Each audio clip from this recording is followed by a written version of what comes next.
Hello everyone, this is Chaim Durst, the Wordmuse. Today I would like to talk about a topic that is very near and dear to me, creativity. I define my day and my life by how I use my creative energy.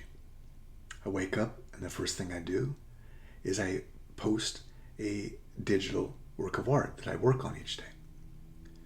Then I create a video about mnemonics, which is a creative use of my linguistic and artistic ability. Then I work on an essay writing video, and I work on other projects that relate to my creativity. But oftentimes people say to me, well, I'm really not that creative. And I say, well, there are many manifestations of your creativity. We are creating ourselves with every thought that we have, with every word that we utter, with every action that we do. We create ourselves by the relationships that we have, by the problems that we solve. Oftentimes, however, students have a very narrow view of creativity. They think of art and music primarily. And that's not a very good topic to talk about, either of those. It's too cliche. It's going to get mired in the muck of other thousands of essays that deal with similar topics. Think outside of that box and consider other ways that you express your creativity. Is it through teamwork exercises? Is it through building things? Many things that you build each day, relationships.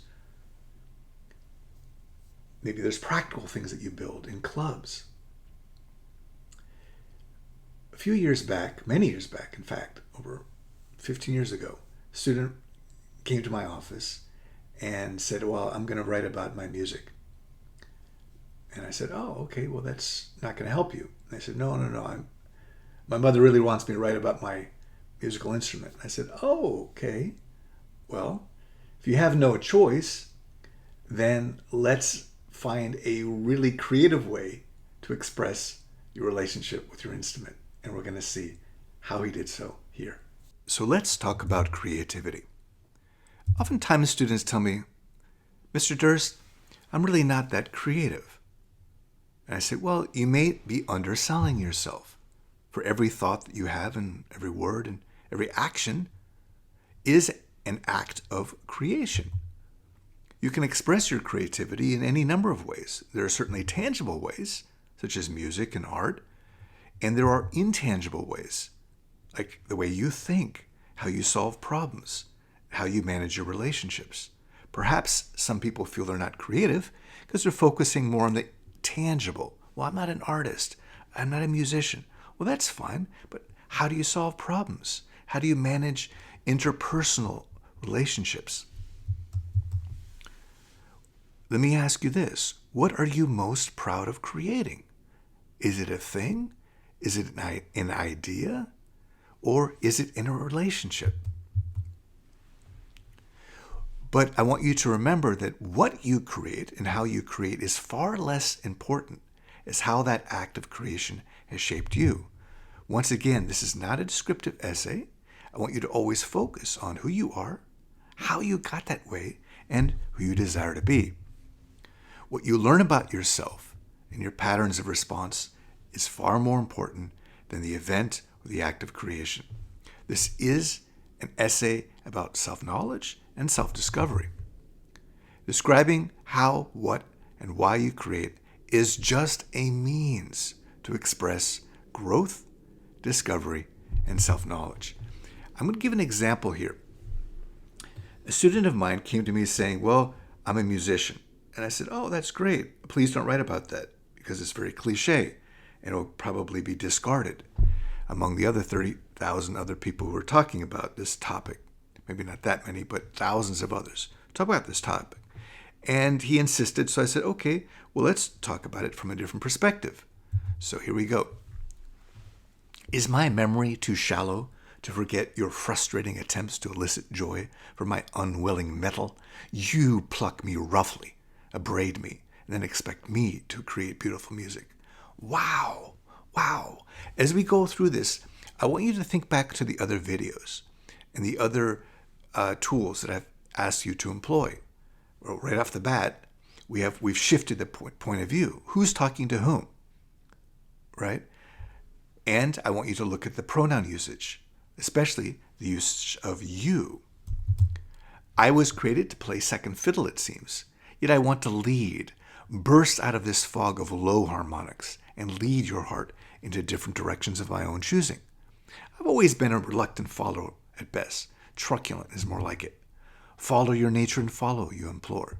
I have enough insight into my inner workings to know the best sound for me, and it's not this. I like that this third paragraph where it starts to focus on self-knowledge and self-reflection. So we have a shift in point of view, we have the pronoun you, and clearly there's some conflict here. Each of those topics was covered in a previous video.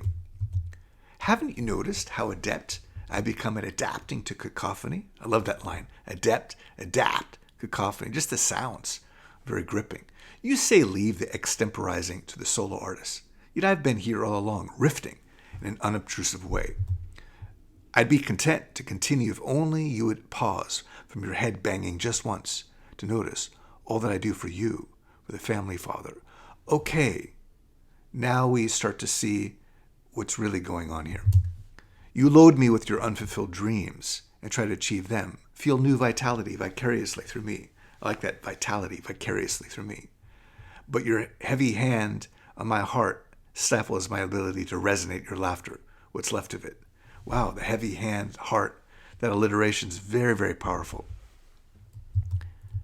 Would that I could make sound without you, but you know I can't, so your threats to withdraw your hand and leave me empty ring true.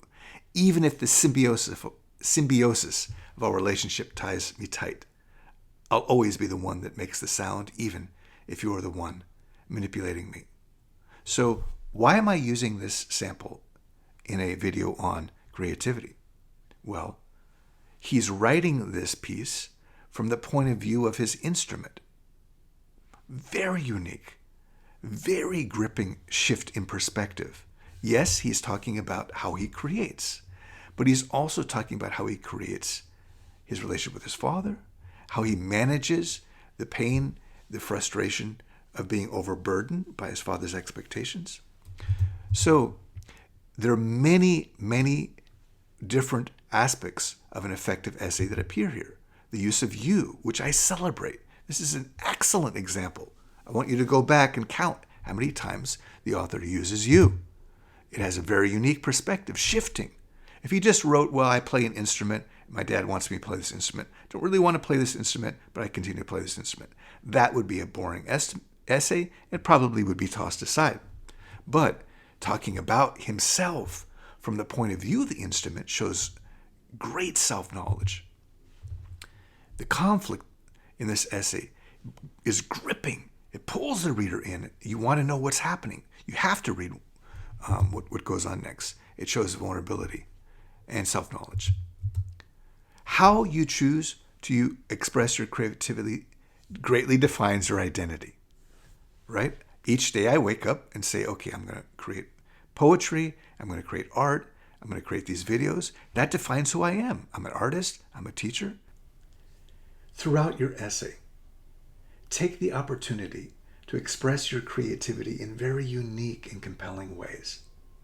Don't think of creativity in one set way, art and music.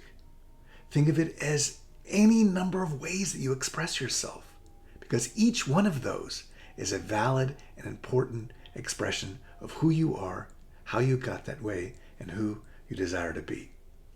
Thank you for joining me today. My name is Chaim Durst, the Wordmuse.